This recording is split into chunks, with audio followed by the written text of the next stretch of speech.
Welcome to Las Vegas to Structured Research's Infrastructure Summit 2024. I am now joined by the one and only Jabez Tan, Head of Research at Structured Research. Jabez, well done for another edition. We're coming to an end, but it's been a brilliant 2 days, three days of conference. How do you feel? I think it was just amazing support. And one thing that we noticed this year is that there's a lot of new faces that we have not seen before. I mean, usually when we do these conferences, we've been doing this for 5 years. Usually it's a lot of existing people that you already know, and then a small amount of new faces. This year was surprising how many people came in from the energy side, from the Bitcoin mining side. Just so excited to converge all these different segments in the industry together because of all this demand that we're seeing from the AI wave. That's very true, because I didn't know almost anyone this time, which is really unusual. You and me both. Yeah. But let's talk about your session yesterday, because it was a brilliant session. It was about 45 minutes of just number, boom, boom, boom, boom. I mean, one of the biggest numbers that you shared was that Tokyo is going to overpass Frankfurt and London in terms of capacity by 2029. So tell us, why is Tokyo becoming such a big market, and how will that kind of shift the investment or the strategies around the global landscape? Because if Tokyo is bigger than London and Frankfurt, the monopoly is changing, and it's 5 years away. Yeah, I think the one thing to realize about Japan is that it is the third largest GDP country in the world. I mean, there is a population decline at play here, which I think has caused labor shortages that more impacts the construction and the cost side. But from a demand side, I think the Japanese business culture traditionally has been slower to adopt cloud services, public cloud, versus like in Australia or other more forward-looking APAC countries. They're slightly more conservative, especially because they also have a domestic base of system integrators that are driving a lot of this IT uptake and adoption. And so now that the public cloud has become more widely accepted in the Japan market, you're seeing this huge acceleration, huge inflection point in terms of hyperscale demand and cloud services demand coming from the Japanese companies and governments. And then you couple that with the fact that in Japan, there's no real AWS equivalent for the Japanese population. And so they have to rely on AWS and Microsoft and Google and Oracle and the tier one clouds that are at play here. So really that's what's driving a lot of the growth. From the tours that you do in the country, in the region, do you see any signs of a potential Japanese cloud coming to market at some point? Public big cloud? I don't. I was in Japan a couple months ago, visiting data center sites, meeting with executives, hyperscalers. No, they're full on betting on AWS and Microsoft. I mean, to be fair, they're not doing that alone. They are partnering with the local Japanese integrators that they've worked with over many, many years that they're comfortable with, and they're helping these Japanese domestic enterprises migrate into a more public cloud platform type of architecture. So okay, I'm going to move very quickly from Tokyo, because I mean we could carry on talking about Tokyo, but we're going to try to go across the entirety of Asia, because you had so much data yesterday. I think the other big one was Johor in Malaysia. I mean, that market was about 11 megawatts a couple of years ago, 5 years ago, something like that. Yeah. It's 411 megawatts today. It's going to be 1,768 megawatts, nearly 1.8 gigawatts, 330% increase in the next 5 years. Why? Is it just because it's close to Singapore and Singapore can't cope anymore? That's a big part of it. I think it's the moratorium in Singapore really constricted data center development for the Singapore market, where they said, hey, we want to put a cap or limit significantly the amount of data center capacity that's entering or being built in Singapore. And so where are you going to go? Hyperscalers have already architected a lot of their networks and their international connectivity through the Singapore aggregation point that they are known for deploying in. And so it is easier for them to just create an extension to Singapore rather than say, hey, I can't build in Singapore, so I need to build in Vietnam, Thailand, Manila, Taiwan, Indonesia, all at once, which is a really tall order for them to accomplish in a short time frame. And given this wave of AI infrastructure that they need to roll out pretty quickly, Johor was essentially the easy button for them, where they say, hey, I can go across the Causeway Bridge to Malaysia, not Singapore, but I can still tap into the connectivity of Singapore. And that's why you see this big rush, this big boom in the Johor data center market. Okay, so would that mean that Johor is winning just in the short term? Will it keep winning in 10 years' time, for example?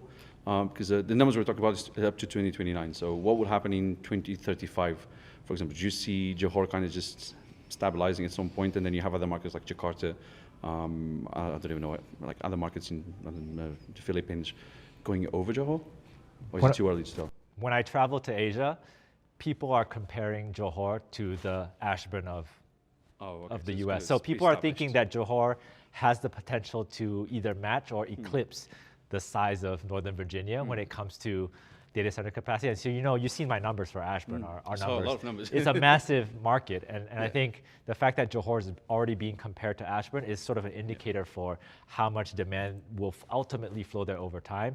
But that being said, I don't think it's going to be just all 100% everything going to Johor. I think it'll be, a lot of it going to Johor, but also you'll see adjacent markets like Kuala Lumpur, Jakarta, Thailand, Taiwan, Manila, all start to also grab some of that demand activity because, with data sovereignty, localized infrastructure being required to run government workloads and domestic workloads, it's going to benefit the wider region, not just Johor particularly. Okay. I think another interesting aspect, and they're actually picking up on what you just said about all those markets also getting some market share on the global stage. If we compare it to Europe, you have your top 11, Europe, APAC. Of course, the top 11, if you combine the two regions, right now it's owned by Europe. The majority of the cities, the metros, are European. But in 5 years' time, 6 out of the 11 will be from Asia. And again, Tokyo will take over Frankfurt, London. Then Johor will be bigger than all the other flap countries, flap cities, apart from Frankfurt and London. How is this going to change the global dynamics? How are people going to plan around this? Is this going to have an impact? How is the monopoly going to change? Yeah, I think it's because of population concentration in certain markets. So I think Europe has its population more evenly distributed across the continental Europe, especially Western Europe, Central Europe. With Asia, it's different because Asia is a bit more fragmented, geographically speaking. But a good chunk of the population is concentrated in the ASEAN region. You have 280 million people just in Indonesia alone, 70 million in Thailand, and then you have Japan, right? That's also a massive population base. And so I think it'll follow a similar trajectory and growth path based on where they can get access to eyeballs and get connected to their end users. So I think that's really going to dictate the global fabric of the FLAP-D versus the rest of the core tier 1 markets in Asia. Yeah, the FLAP-D of Asia. We'll come up with another acronym. Yeah, we called it JASH at one point, but we have to come up with a new one. Yeah, that's probably something that we don't want to say. Yeah. I guess the holy grail of all this as well is, of course, the hyperscalers. And another aspect that you were talking about, it's the very different strategies that these guys have. You have AWS, Microsoft going in different directions. Google seems to be very concentrated in Taiwan, which was a surprise to me. They have about 556, 60 megawatts of capacity, and 320 are in Taiwan. What does this tell us? Why are these companies not kind of following the same strategy here? Why do they differ so much in terms of the locations they're going into?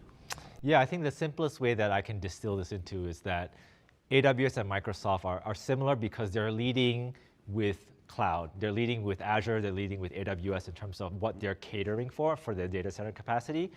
Google is slightly different because their Google Cloud business is not at the same level of scale and quantum as an Azure, as an AWS. And so when they're entering Asia, they're not leading with Google Cloud. They're leading with some of the consumer-facing applications and services. So think Google Search, YouTube, as a big part of the infrastructure that they need to deploy to satisfy these applications. And so when you're deploying search and YouTube, it's not super latency sensitive where you need to be in all these markets that Microsoft and AWS are in.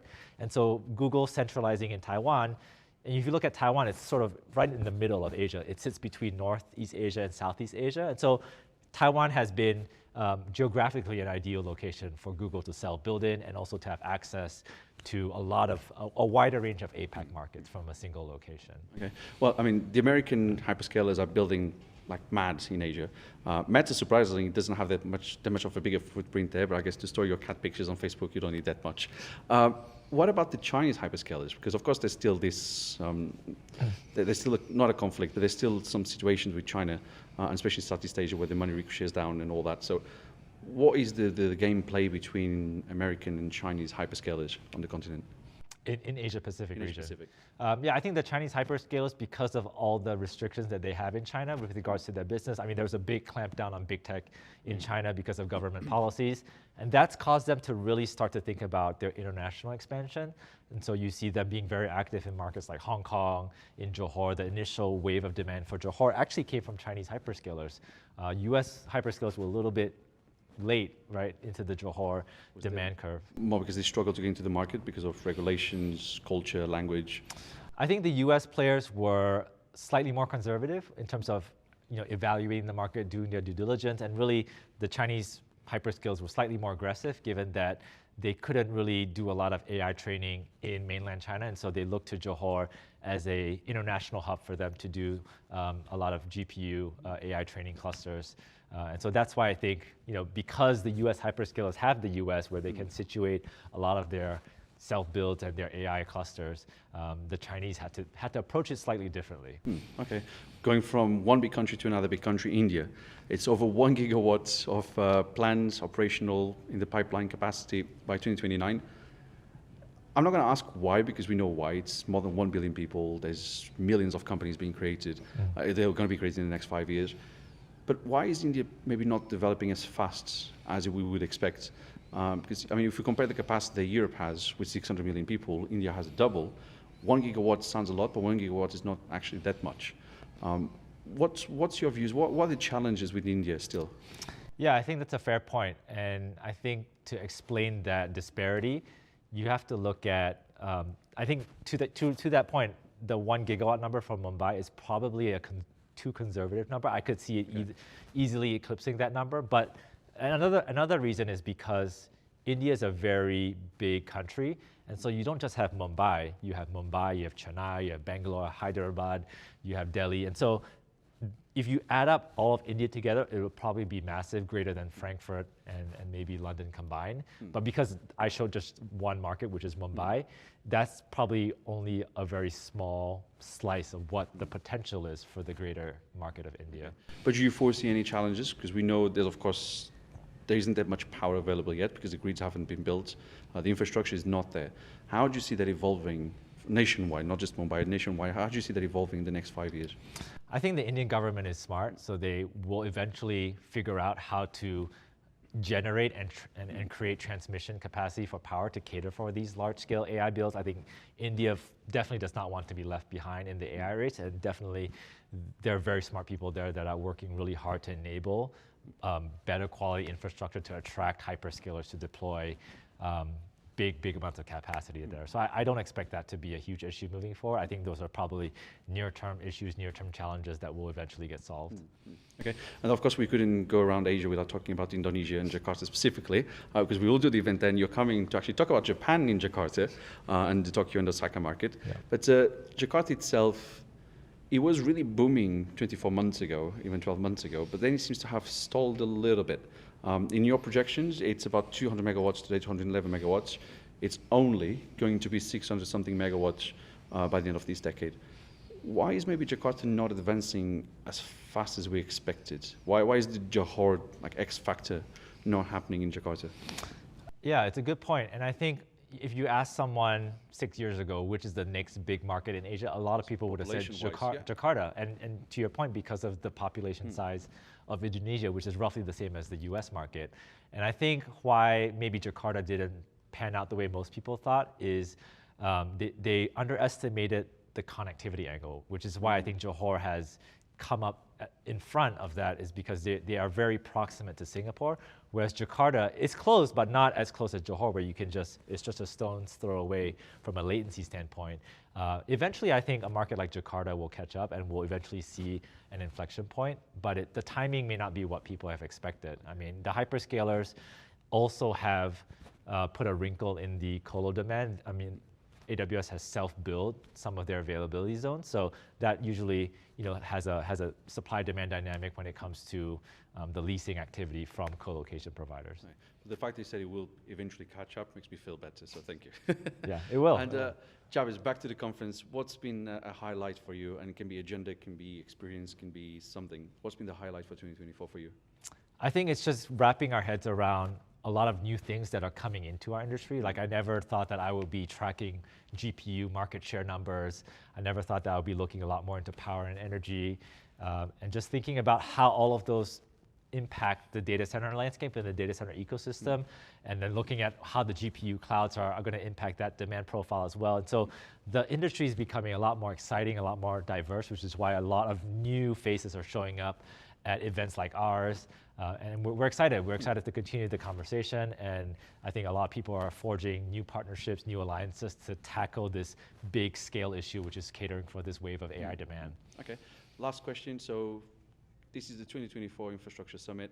12 months' time, we're going to be back here. Well, are we going to be back here? We So will. You tell me. We will. What can you tell us about next year? Dates, new things. What can we look forward to? What can people start planning 12 months in advance? Yeah, so we already disclosed the dates to our attendees today for 2025. It will still be in the same location at the Wynn in Las Vegas, a great venue.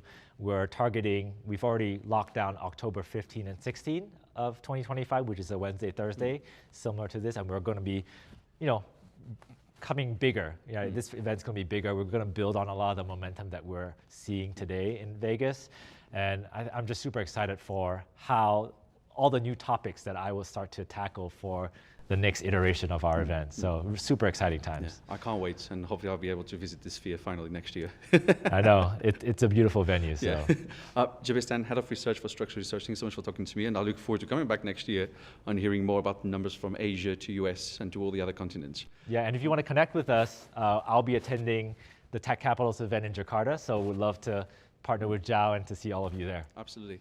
And as for your home, thank you for watching. You do check our website and social media for more timely news from across the world about digital infrastructure, finance, and investment. At the Tech Capital, you lead, we report. Bye for now.